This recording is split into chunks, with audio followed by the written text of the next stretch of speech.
Vodafone could not organise a piss up in a brewery, could they? Seriously. Welcome to Frackulous, a technology podcast for humans.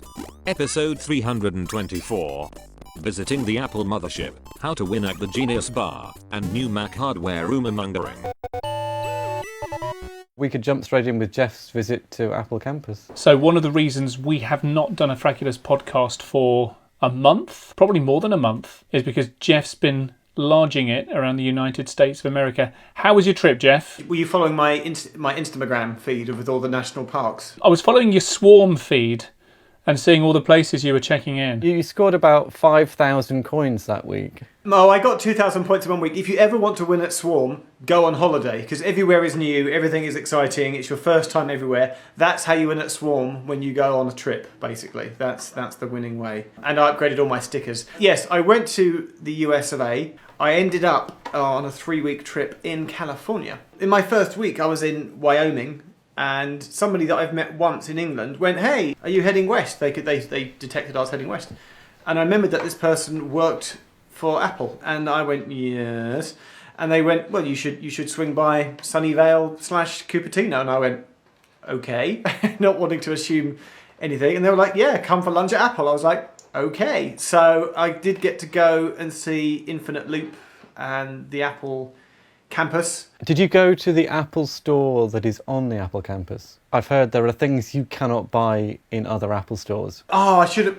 If you like, I can run to the kitchen and get my mug. Basically, the Apple store that is on the campus sells exclusive gifts. They have t-shirts that you can only buy there. They have mugs that you can only buy there. I should be drinking tea out of my Apple mug. They sell notebooks. They sell like flasks. I think you'd put either tea or water in them, but it's definitely some kind of liquid container. I bought my friend Matt a notebook with an Apple logo on it, and it was in a shrink wrap. And when I gave it to him, when I got back as a present, he went, "I probably won't ever take this out of the shrink wrap." He just I was like, "Well done, thanks. I've just spent $20 on a gift I'll never use. Thanks very much." Yeah, $20 for a notebook in the Apple store. That's more than a moleskin. It was quite pricey. And then Cupertino itself, I thought was not that amazing. It was in a very sort of built-up commercial part of town. Obviously, we got a photo outside. There's a big blue number 1, to represent number 1 of Infinite Loop. And there's 5, building 1. There's 5 buildings. We went inside. There's a courtyard. There's a fountain and a bit where you can sit outside. And there's a restaurant. And on a nice sunny day as it was, you can sit outside in the restaurant, and everybody just hangs out. The canteen gets really busy, so we got there like at 11:45. So you can just go in the canteen, or do you need an escort from Apple? Oh no, we had to get signed in. Our friends met us. There's a couple of iPads. You type in your name on an iPad app at reception. It prints you out a badge. I've kept my badge, obviously. It reminded me a bit like Microsoft. I went to Microsoft in England. Are they like at Winnersh Triangle or something, many years ago. They do as much as they can to keep you in the building. There's like free Coke vending machines, for example, and they provide all snacks free. And what they said was that basically most jobs, you can have completely flexible working hours. So there's one guy that likes to rock up at 2 p.m. in the afternoon, and he just works until 10 p.m. each night, and that's it. And they trust him to do it. So very flexible hours, apparently, which is really nice. Apart from revelling in the novelty of being in the Apple mothership, what did you learn? What stuff did you come away with that you didn't know before? This was literally a few days before WWDC 16 kicked off, where they announced iOS 10. And my friend, and I don't even want to name him, I don't even want to name his first name, but we were sat having lunch, and his phone beeped in his pocket. And he got his phone out, and I leant across, and he suddenly went, "Ooh!" And he hid his phone, because I got a glimpse of the new style notification centre. And he was so sensitive, he's like, "Please don't tell anyone if you saw anything." And he meant it, he really meant it. So they're obviously under great duress to not leak anything at all. And like he had this look in his eyes of, no, I'm not even kidding. So his wife that works there, again, I won't mention her name, basically she said, like 5 years ago, there's this rumour that like Steve Jobs gives you like a dressing down in a lift. I think basically he did it once. He did like the lift interrogation, "Who are you?" And by the end of the lift journey, you're fired. Apparently this happened once, but it became a bit of an urban legend and people worried about it. But apparently what he would do is that when he was walking across the campus, across the courtyard, he'd just lock eyes onto you. It was like a mind melt. It was as if like he was like zeroing in your brain to go, "Who are you? what do you do for my company? What work are you doing today? And he was quite renowned for doing this, just kind of like not saying anything, not approaching you, but just from a distance, just staring you out. And so he was letting you know that he was boss, and he was in charge, and this was his company. And what was the best thing to do? Should you stare back, or should you just roll over and lie on your back like a dog? I don't know. That's what I learned from Apple. Also, when we last left you, Jeff, you were checking out your roaming options. Oh, don't. Oh, How has that worked out for you? oh, no. Hang on, I'm going to do a little cry off camera. Ah! Oh, man. Vodafone could not organise a piss up in a brewery, could they? Seriously.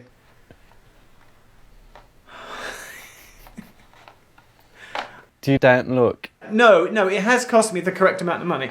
So I believe we were discussing, do I get a local SIM or do I go with... The £5 a day. It's called World Traveller. Okay, I'm going to keep this really brief.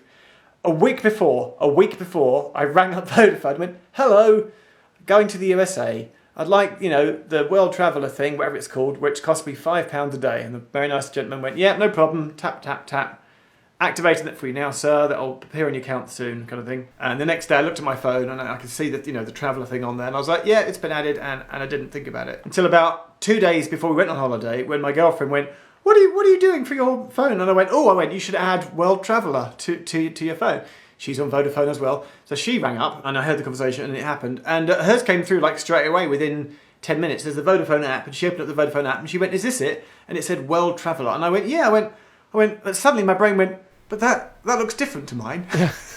And I opened up my app and I didn't have World Traveller, which is unlimited. Right. I had something called Data Traveller, which is not the same, because that gives you a limit of 25 megabytes a day. 25 megabytes. It's not much. That's nothing. So then started a protracted game of cat and mouse of how do I get them to remove Data Traveller and add World Traveller to my phone. I called them that day. They said they would add it. The next day it hadn't been added. The next day I called them again. They promised they would add it. I got so frustrated with calling them and getting nowhere. At the airport, as I'm about to fly, I'm in Heathrow Airport using their Wi-Fi. I'm on the How Can We Help You app, typing in, please remove Data Traveller, but add World Traveller.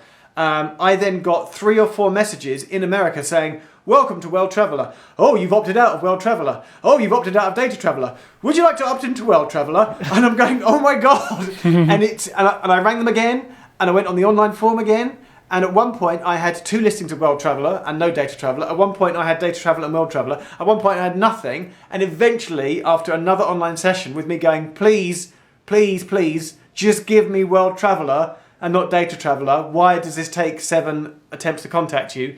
Finally, I got an email going, congratulations, World Traveller has been enabled on your phone, right? And Data Traveller was still listed, and I daren't touch it. And after a week, that actually disappeared. And then I checked the next day, I rang again and they went, yes, you're definitely subscribed to World Traveller. But it just pains me because I think, why are there 2 products, Data Traveller and World Traveller? 2, why did they apply the wrong product? Why do you have to even call someone? Why can't you just do this on a simple web form and go, I'd like to add this product to my... It's just so painful. And it wasn't until the 4th end of my holiday that I finally thought, I think I've been charged the right thing. And I have, and I got charged £5 a day. But it was just, you just have to jump through hoops. And it's just so annoying to have to call them 7 times. I do like the fact that they do have these traveller packs. Definitely. In Europe it's £3 a day, and the US, rest of the world, £5 a day. That's great. But I have had problems where I've received text saying, you're now spending a lot of money on your SIM. And you phone them up and say, but I've got World Traveller enabled, and they go, yep, no you have, and you'll get another text saying you've just spent £65. You're like, no, but I've got... It's confusing. It's not great. I've never actually had to pay the rates that the text messages I've got have said I've got to pay. It's not comforting at all. And compare that to 3, where you go abroad to a supported country and you get a text saying it's not going to cost you anything.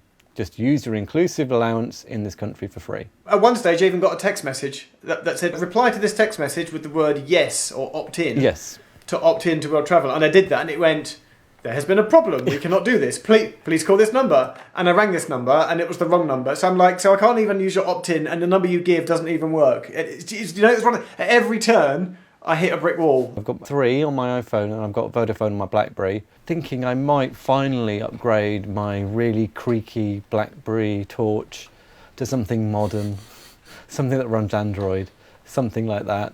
And I was looking at £45 a month going up. I'm paying about 27 just for a SIM only, but with landlines attached to the number. It's my business number. Right, okay. So that works really well. I would have had to go up to £45 a month just to get a new handset. And this BlackBerry, it can't show emoji. As we found out the other night, Will, when I sent you an emoji and you were very sad that you couldn't see it. You did. And I was like, sorry, don't know what it is. If I click on a link that's longer than about 35 characters, it crashes and I have to wait 5 minutes for the email to reboot. But I did find out on new Vodafone plans, you now get a European roaming inclusive. So I phoned up to ask about that. Each time I've always ensured when I upgrade my Vodafone that I keep my landline numbers because I need those. I cannot get rid of the landline numbers. The new package, it was going to be £23 a month, cheaper than what I was paying. I was going to get free roaming within Europe, and I think I've managed to double my data to 2 gig, but it's a BlackBerry. I'm not exactly using much data on this anyway, so that was fine. And then I upgraded, and then I noticed I hadn't had any email on my BlackBerry since about 2 p.m, which is probably when I hung up the call with them. I then phoned them back about 8 p.m. and found out that they hadn't put the BlackBerry email service on it, and that's going to cost me £5 more a month. So I'm actually back where I was before. I'm now paying £28 rather than £27.50, but I do have the free roaming in Europe. So it's all right. I went from being very, very happy to just being kind of, nah, I'm okay now. Many years ago, when I lived in America and I bought a new cell phone with AT&T back then. This was only 2008, 9. I was sending text messages to someone. I got a new phone, and it took me a day to realise that nobody was getting my text messages because my text messages weren't being sent. And I went into the shop and they went, well, you don't have SMS enabled on your account. And I'm like, why wouldn't you enable SMS by default? They went, no, we don't do it. You have to ask for it as an additional opt-in service. I went, what, at extra charge? They went, no, you just have to ask for it. I went, why wouldn't you just automatically default by apply a service which costs you no more money? When I first got my first ever mobile phone on Orange, originally sending texts, I think, was an extra £5 a month. Crazy. And they just changed it so it was free to send. You still had to pay per text. I think you had to pay 10p per text back in the day. Sorry, David, you tell us something about your bad customer service experience. Oh gosh. Well, no, this podcast has to stay within reasonable lengths of time, but it's interesting. Vodafone has got 2 different Ofcom investigations. Ofcom's the regulator, the telecoms regulator here in the UK. One about pay-as-you-go customers, but also another one which is very pertinent to what we're talking about poor response times, very, very poor customer service, and Vodafone has said that it's been merging its billing systems and that hasn't worked. It's onshoring a lot of its offshored customer services. But I'm actually filming something this Thursday specifically on Vodafone for Rip Off Britain, and we are speaking to a few people who, because Vodafone has overcharged them, has for people who've even closed their accounts, has carried on billing them. It's lodged black marks against their credit reports, which has stopped people from getting mortgages, has changed the rates that people get on their mortgages, and all sorts of really, really horrible stuff. And it's driving people to despair. I've had it as well. I got charged twice as much for a new Vodafone deal earlier this year, and it took no word of a lie about a day of phone calls, of being passed around, going in complete circles. Online chats I preferred in the end, and because I had a record of those. Yeah, that's what I did to sort out my data traveller. I preferred the online chat. It was less frustrating somehow than a phone call. But it takes a long time, the online chat. These guys, I can imagine that they're servicing about 4 or 5 different people like us all at the same time. What? Hang on. When you have an online chat, they're talking to other people, not just you. I can imagine they are, yeah. I mean, I don't know that for certain. That never occurred to me. What? That's crazy. In the end, they kind of managed to put it right, but they still couldn't put me on the tariff that I had signed up to. So they've given me a 50% discount instead. So now I'm paying 20 quid for 20 gigs, unlimited calls and texts. And that's a SIM-only deal, but I'm quite happy with that. Thank you very much. But I had really, really had to fight to get that deal. I hear a lot of things about Vodafone, and I think I tend to not have these problems, but because I'm on a business tariff.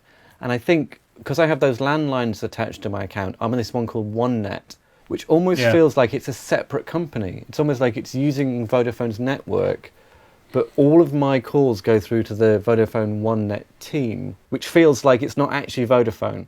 So there's certain things I can't use. I can't use the online account management. You are not missing a thing. That is the best of the internet circa 1995. I've got this thing called Sure Signal, which is a femtocell, provides a network within my house that provides really good call quality. I can't use the online system to add numbers to it because I can't get into the Vodafone system to do that. And my customer service, I think, is only open 8 a.m. to 8 p.m. But as long as I call in those hours, great. I get through within about 2 or 3 rings. I get a call centre that is definitely attached to the business unit it's servicing. Aren't all phone companies as bad as each other? I've had bad experiences with Orange in the past. I've had bad experiences with Three. You know, it seems that nobody is... Yes, I mean, we'll get good and bad experiences with them when you are the regulator, Ofcom in this case, but also the Consumers Association, which have taken a look at this as well. They look at the number of complaints, and Vodafone's complaints have, I don't have the numbers here, but there's something like doubled in the last 12 months. The numbers really, really don't lie. There's a very poor story happening at Vodafone right now. I'm going to say something quite rude here. I've worked in a call centre, like doing tech support, so I imagine it's very similar. You're in a call centre, you know, fending off customers' inquiries, and the people that work there, bless them, are probably under pressure, you know, to have their stats and churn out as many kind of, you know, tick-tappy customers as possible, and they're just sat with a computer system, you know, which you can only do sort of certain tasks. So if there's any kind of complicated issue, then I think that's why you get bounced around a lot, you know. So I think the pressure comes from, like, you know, you must resolve 10 customer queries an hour, you know, and you can't spend 30 minutes on one customer giving them a quality service that they go, oh yeah, that'll be fine, tap tap tap tap, tick a checkbox, and it doesn't actually fix it, and you have to call back again the next day. It's like passing around a hot potato, isn't it? I got to spend half an hour with an expert, actually on two consecutive days recently. What's your secret? In an Apple store. I went away camping for the weekend. Yay, camping. I put my Mac to sleep, as I normally do. And when I returned after 3 days, the fan was going and it was making a really, really loud sound. So my Mac sits underneath the Thunderbolt display behind me. It's always closed mostly, and it was really, really hot. I don't know how long the fan had been going. So I pulled it out, I shut it down, I booted it back up, and it gave me an error message. And then I rebooted, and then it just wouldn't start. I tried everything. This was after I'd put Boot Camp on it. So I'd managed to get into Boot Camp.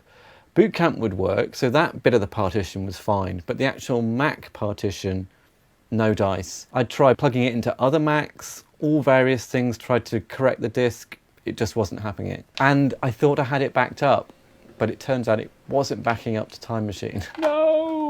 So Whoa! Yeah. Don't just casually say it wasn't backing up to Time Machine. Explain why Time Machine was not doing its sole job. You're getting me worried now. I hadn't set it going. So the last backup I had was from 3 months before, when I'd taken it into the Apple Store. I think in my mind I was like, I'll get it at home, reset it onto Time Machine. I just never did it. But luckily all of the data's on Dropbox. So it's just the apps. Any app I'd installed in the last 3 months wouldn't be on there, and anything on my desktop, which luckily I had cleared out, so I don't think I lost anything. I went to the Apple Store, we talked through the problem, and I was like, if you can try and do it without wiping it, do your best. So the first day, no dice, they were like, we're gonna have to wipe it now. So I was like, okay, give me one last go, take it home, try it out. Just could not get it to work. Went back to a different Apple Store, my local one in Stratford, the next day. Drop-in appointment, first thing in the morning. Saw a very nice man who did try his best to sort it out, but was just like, I'm going to have to wipe it. He tried to wipe it. He couldn't wipe it. Ah. Okay. You know it's bad when you can't even wipe it and start again, don't you? Yeah, that's the thing. You couldn't partition the disk. So when you went into the setup and said, just destroy all the partitions and start again, It just wouldn't do it. It wasn't showing anything. And then he went out back and came back with a new Mac. Here, have this one. Well, he came out and said, it's the SSD. I've put a new one in, and it's fine. And he went, and because it's the terabyte one, it's going to be £741 plus VAT. Whoa. So that's A lot of money. B, is your machine not in warranty at this point? Well, no, it's definitely out of warranty because I got it in 2013. Right. A terabyte SSD doesn't cost 700 quid. It costs about 400 quid. They are generally very fast ones and very good ones, apart from when you have these problems with break. them. And that's what Apple charges for them. And so I said, is there anything at all you can do about that? And he went to go and talk to his manager, and he came back and he went, we can replace it for free. And that is why an Apple SSD costs £741 plus VAT. Because some of them they will replace for free if you're nice. And they did say, we know you've had problems with this, we want you to sort it out.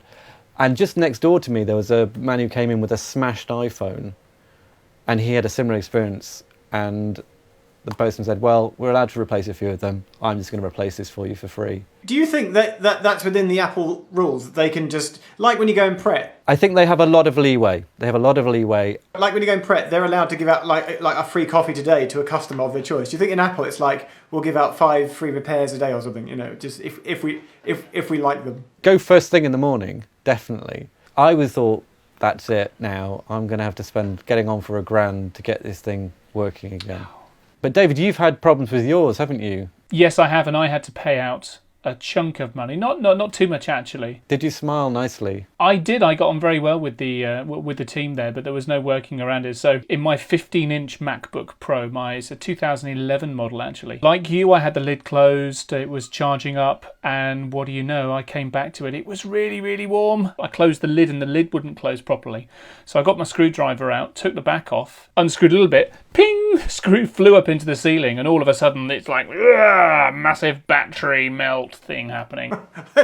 What, David? Do that again? What, you just went. I'm not doing it again. Not doing it again. Massive battery melt. I knew what had happened, and looking around the internet, yeah, it's fairly common. Trying to get an appointment with my Apple store was an absolute nightmare. You cannot get an appointment there very easily. Not for a Mac. I've always found it's usually a week, and your best bet is to queue up early doors for a drop-in. So I did that, and I just popped in one lunchtime, actually. And they go, yeah, I tell you what, give us your number, we'll text you. It's likely to be about 2 hours' time. I go, fantastic, got to get my hair cut, have some lunch. Eventually I got to see them about 4 o'clock, and I spent 45 minutes or so while the guy did some tests to make sure that the battery expansion hadn't broken the system board, hadn't knackered in anything else and stuff. So it must have been about 4:45 when he said, right, so it's going to take up to 48 hours to fix this. It's going to cost £99. Your laptop is fairly old, and these batteries, they do fail. What age are we talking for your laptop? It's a 2000, I think it's a late 2011 15-inch MacBook Pro. But I fully spec'd it at the time, and I've SSD'd it since then and maxed it out for RAM. So it still performs really, really well. Just the battery life isn't great. It's really, really heavy, so it tends to stay at home. Anyway, so about 4:45, he goes, we'll send you a message. So I got an email straight away into my iCloud account just saying, yep, this is what we're going to be doing. You've agreed to this. I then get home. I'm thinking I'm really, really busy. It's going to be a week and a half before I can go back in and pick it up. I get home, bing, your Apple device is now ready to pick up. And I'm like, no, that can't be true. And it was. I spent pretty much all afternoon waiting for my appointment. They'd fixed it in 15 minutes flat, but I couldn't go back in and get it for the best part of a week or so, which was really, really frustrating. Why didn't you just go back there and then? I think by the time I got home, it was 5:15, kids coming home and stuff. And I wasn't sure. I wasn't convinced. I thought, no, there must be a mistake here. But no other email came. You should have sent me down as like an errand boy. You could have bunged me a tenner, David. I would have gone and picked it up for you. Would have cost you more than a tenner to get over to my side of London from where you live, Jeff. Probably. That is true. That is true. But anyway, things that I knew I needed to check out were, was it a refurb battery or was it a brand new battery? Yes, looking at the stats, no nil recharge cycles and stuff, so it does seem to be a brand new battery. I haven't put it under a stress test to see how long it lasts, but the only thing I do know is since I put in an SSD drive, the fans in that thing, it does still get really, really hot and really noisy. That's because it's not a £741 SSD. Yeah, exactly.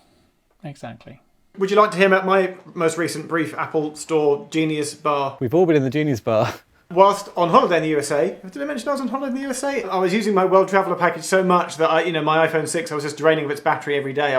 We were looking at maps, we were looking at places to stay and stuff. So I ended up buying a smart battery case, because I remember you had one, Will. A big, ugly, smart battery case with a big lump on the back. Which I laughed at. This is the official Apple one, right? Yeah, it is still a bit lumpy and ugly. But Jeff, go with me on this. It feels better than it looks. It does feel better, but you have that feeling of, oh, I'm not going to run out of battery today. You don't even have to worry about it. I've never run it down. It takes away the all worry that your phone is not going to last the day. And when you're travelling on the move on holiday, that's a really great feeling because you don't know when you're next going to come across a plug. Mine gets to about 5 or 6 in the evening before the case runs out. And then I've got a full evening with a full charge. Anyway, the point is, a week after I got back off holiday, it stopped working.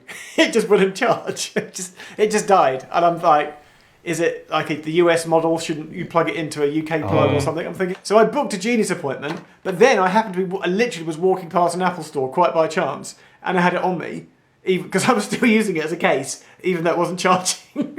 It's a good case as well. It does wrap all the way around the edge. And so I went in, and I went to the Genius queue, and the guy went, no, you don't need to queue up for this. He went, you just need to go and talk to, and he went, I can't help you. You need to go and talk to Dave over there. So I walked over to this incredibly large gentleman, Dave, and he went, I could probably help you.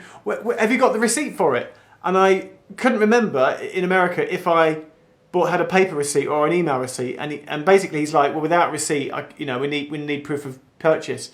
And the best that I could do was then, he went, well, you need to go and talk to my manager, Adam. He said, if you haven't got proof of purchase. So I went over to see Adam, and he went, yeah, no, we really can't help you. And I went, no, I could log into my online banking and show you the date and the price and the fact that it says Apple Store probably in my bank statement.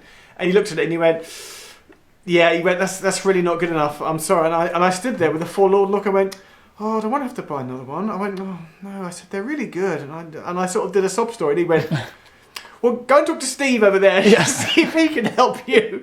And so I went to this other guy. I went, look, I haven't got the receipt. I went, I love Apple products. Oh, it's really good. Just walking past any chance. Look, all I've got is proof on my online banking. And he went, yeah, okay, that's fine. We'll swap it out. And so on the 4th try of asking, I got someone that just swapped it out. So the trick at an Apple store is just keep asking different people until they fix it. But that's absolutely right. First of all, I never get a paper receipt from Apple Store anymore. I always get it emailed. But secondly, that whole thing, certainly in the UK, and I'm sure it stands elsewhere as well, proof of purchase does include things like banking statements and whatnot. You do not need to have the original receipt. A proof of purchase, you show them your online banking. If they can tie the two together to their satisfaction, then you're good. I mean, I guess the key issue was that Jeff bought it in America. I don't think they really picked up on that, even though it's still at the $99 sign on the back. They didn't even test it to prove that I was telling the truth, that it didn't work. They just went, no, we believe you. I do love my smart battery case because it just takes away the worry of running out of juice. A lot of people have mocked me and I'm like, yep, still on 100%. Still got my battery. It's really good. My battery case is bigger than yours. This is an Anker. And it's a beast. This is a 2nd generation Astro E7, and it's a 26,800 milliamp hour. Actually, it's quite shiny as well. I can see a reflection of my setup here. But this is great. I mean, obviously, it's much bigger than my phone. It's not a case, though, is it? It's just a battery. It's not a case. Now, Mophie. I've had Mophie cases in the past. They've just come out with a new load of Mophie cases too. But then the problem with the other cases, and this is what Apple has done incredibly well, because it can do things other cases can't do. Any other case you put on, it thinks it's on mains power. Whereas the smart battery case, because of the name, the case tells the phone, I'm not mains power, I'm just a battery case. So as well as being able to indicate the battery level to the OS, it also stops it doing things like backing up to iCloud, all of that other stuff you do when you just plug in. Will, do you remember years ago there was a painkiller called Anodin, and it was kills pain other painkillers can't reach. That's what you've just described with the smart battery case. But that's what Apple has done. They've kind of gone, okay, here's what everyone else makes. Good idea. We're just going to take a slight advantage because we can make it clever and not allow anyone else to do that. And why not? No? What? Yeah. Go on, Jeff. Can we talk about Apple being evil? I mean, we Apple can. being evil? What are you talking about, Jeff? Apple wouldn't be evil. Bear in mind, as far as I'm concerned, they can do no wrong currently. So they now have the technology that prevents you from taking photos. This is the patent they've applied for, isn't it? I think the technology is there. Whether it will actually come to fruition. Do you know how many patents they apply for? A lot. They have thousands of patents. I don't think I'm even making that up. They have so many.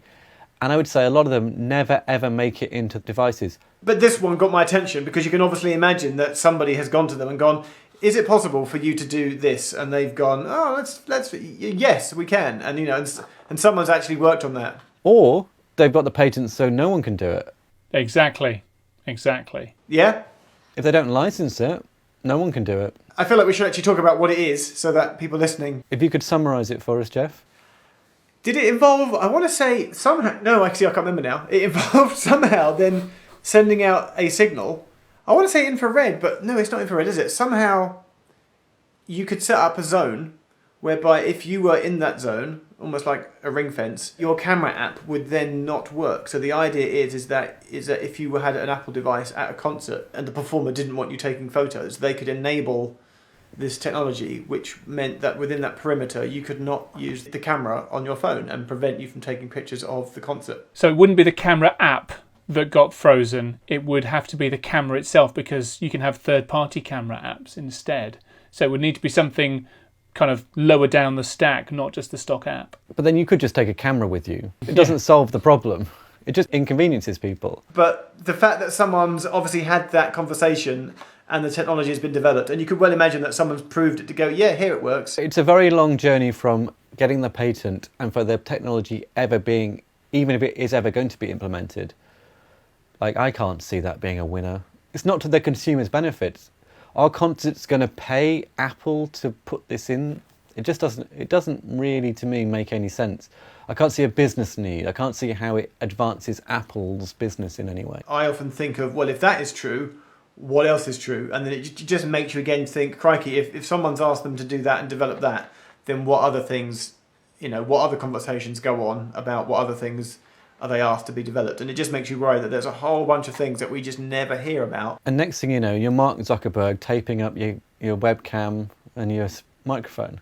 Oh, yes. Well, first of all, Mark Zuckerberg has his Twitter account hacked. So he hadn't used it for a long time. Funny that. Yeah, funny that.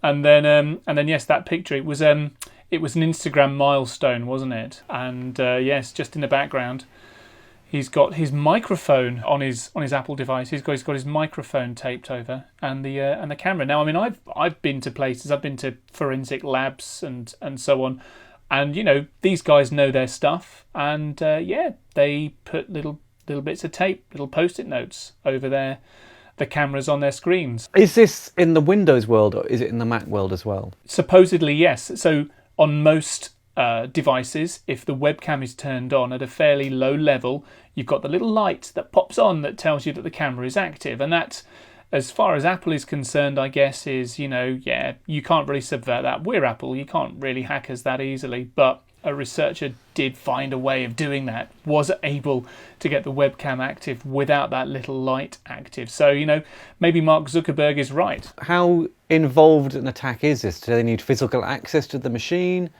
Do they need you to run something?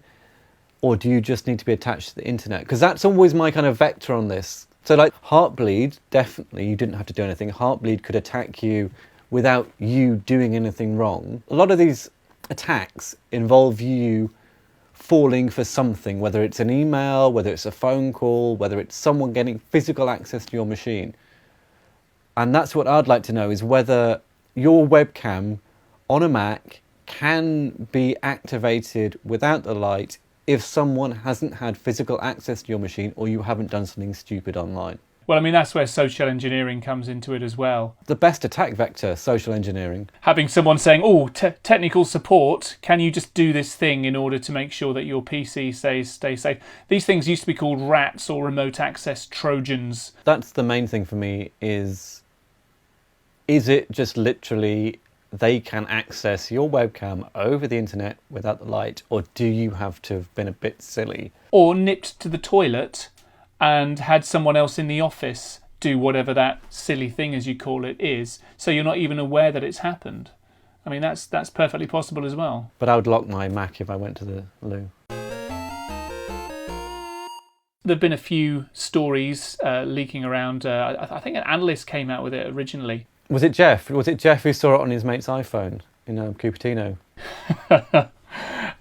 Talking about the stuff that's going to be in the new MacBook Pro later on. And, as I said, I've got a 2011 MacBook Pro. Going back to my experience with my MacBook, I did not want to spend £741 plus VAT, not just because that's a lot of money. I didn't want to spend it on a machine which is basically out of date, and there are no new MacBooks currently that are worth buying. Exactly. It's a very old machine now. I got my current MacBook, my 13-inch Retina one last year. It's slower than my 15-inch one from 2011-2012 because it doesn't have the discrete graphics.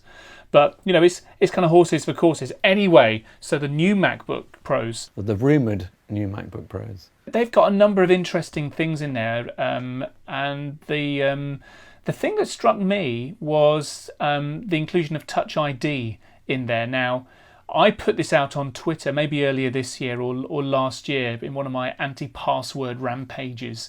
And I said, wouldn't it be a great idea if Apple were to put Touch ID onto its laptops? And Max Tatum Brown, I'm sure you know Max, he got back on Twitter straight away and said, well, actually, that's not a very Apple thing to do. What they would probably do instead is to hook up your iPhone with your MacBook. That's what they're doing with Sierra and the watch.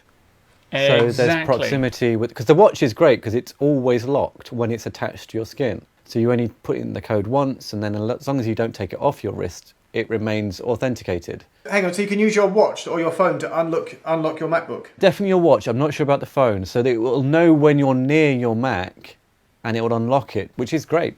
I think that's a brilliant feature. Yeah, but certainly when entering passwords in online on my MacBook, it's like, I just want to Touch ID it because it's so much more convenient. Because I use 1Password on my phone and use the Touch ID to activate that. And sometimes I will do it on my phone, even when I'm sat in front of my Mac, because I can use thumbprint rather than typing in this really long, however many character string to unlock the vault. I totally get that. So I'm dubious about that Touch ID thing. If I'm honest, Apple's trying to simplify these devices. It's not going to work for me as well because my Mac is closed underneath my display.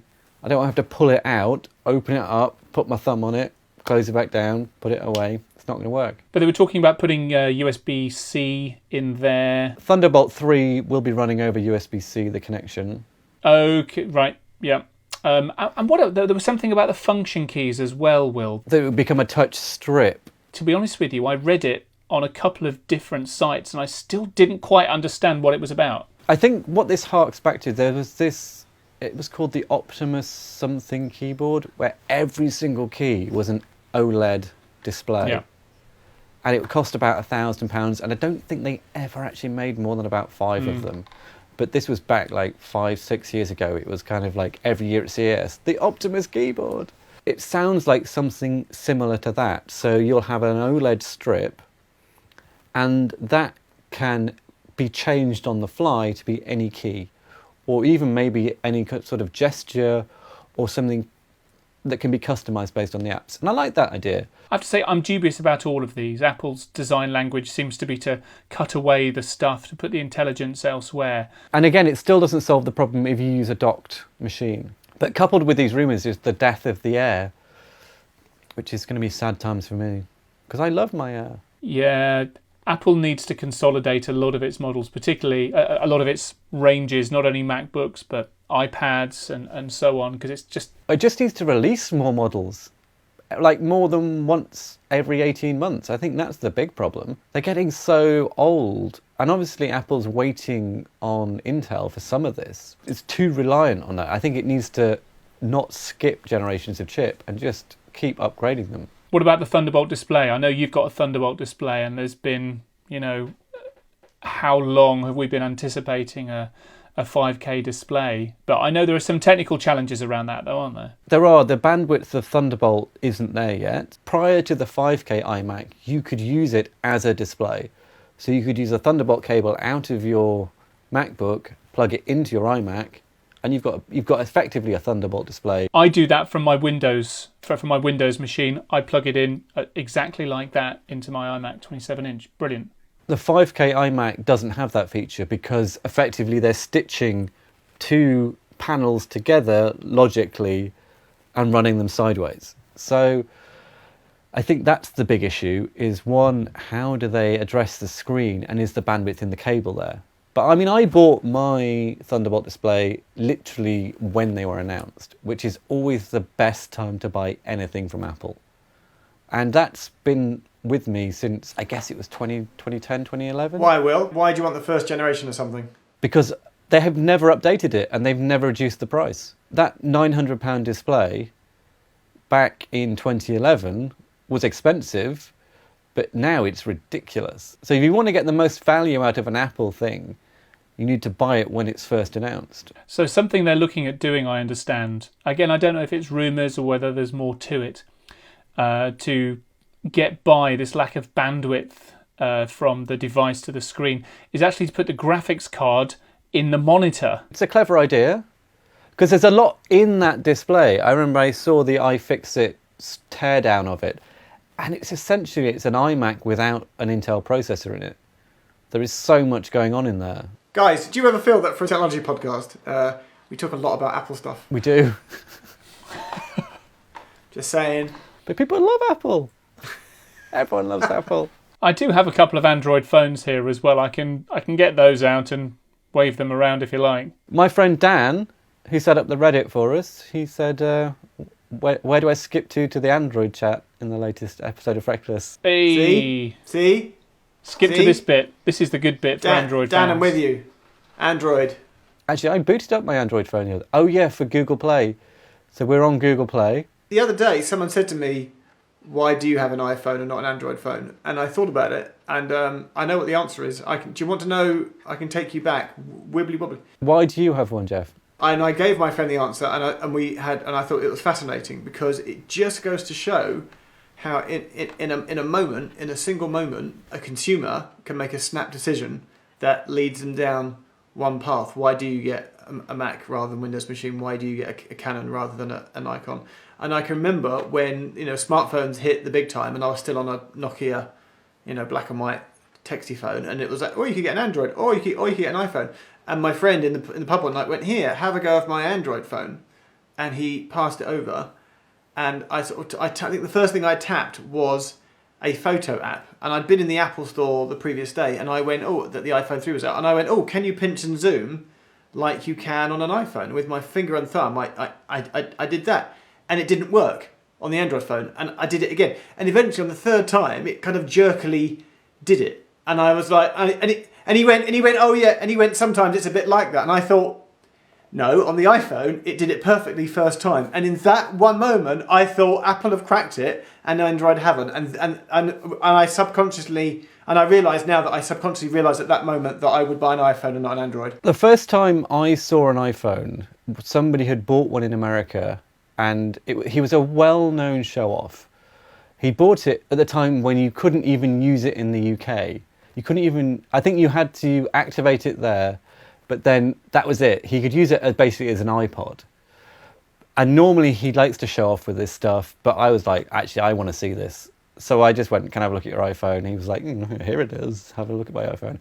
And I remember I went in the Contacts app and I spun it, because it used to be that roll. It used to have that roll interface, and it spun like I'd spun something in real life. And the thing for me was, it was a marked difference from when you used to watch movies and you'd go, that's not how technology works. Nothing like that. emails don't come up and go into envelopes and fly away. Apple made technology work like it does in a movie, but better. Yes. It was how people imagined technology to work. And that was what was the thing about the iPhone. It took a long time for Android to catch up. And also, they didn't have the screens. They used to have those... Resistive versus capacitive. And that was what Apple did, was they went for the screen that didn't involve pressure on it. It could sense the touch points. I remember my first touch of an iPhone was in Tom Dunmore's hand. Tom Dunmore, then editor of Stuff magazine. I was at the Stuff show. This would have been, 2007, 2008, I suppose, in Hammersmith in London. And I was so impressed. And, he was calling it's the Jesus phone.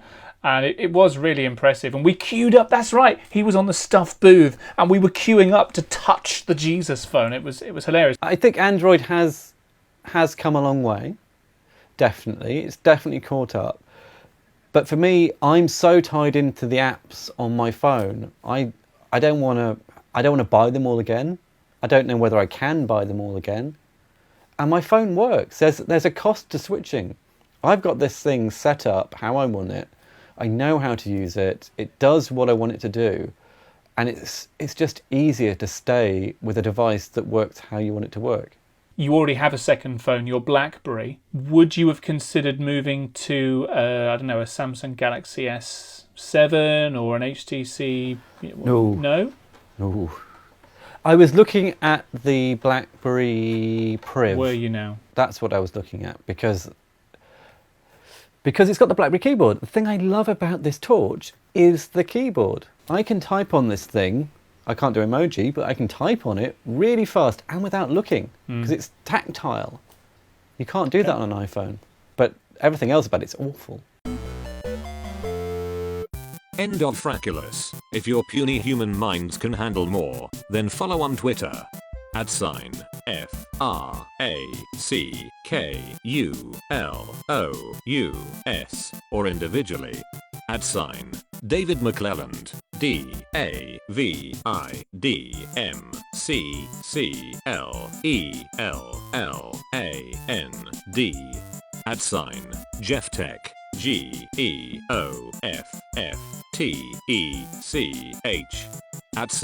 @Will Head. WILLHEAD.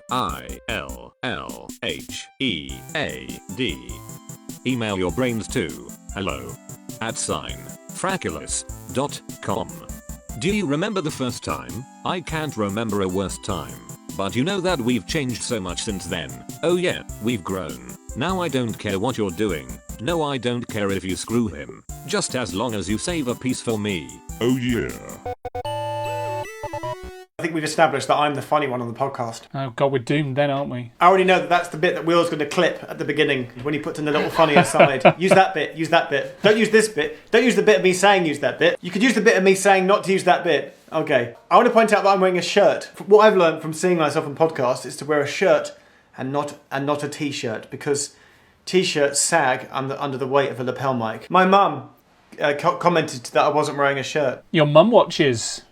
My mum watches. So, of all the things that can influence your behaviour, not only have we been watching ourselves, I mean, Will, who's been editing all of this, has probably watched more than any of us. I know your tics. So we've got that kind of self-conscious, self-editing thing now, but also your mum's watching you. And also my friend Richard is watching, and I was out with him the other day, and he's like, anyway, so about your podcast, and he's just started talking about it. I was like, are you listening to that? He's like, I'm watching it. I'm like, you didn't tell me. He's like, I'm telling you now. I'm like, all right. And then I saw him tweet you. He even tweeted the Frackulous Twitter account. So I was like, okay, well, that's nice. Will, you've got loads of quality cuts, choice moments there, for the funny bit at the end. Use any of the last 5 minutes. It's all golden. All of it. Okay.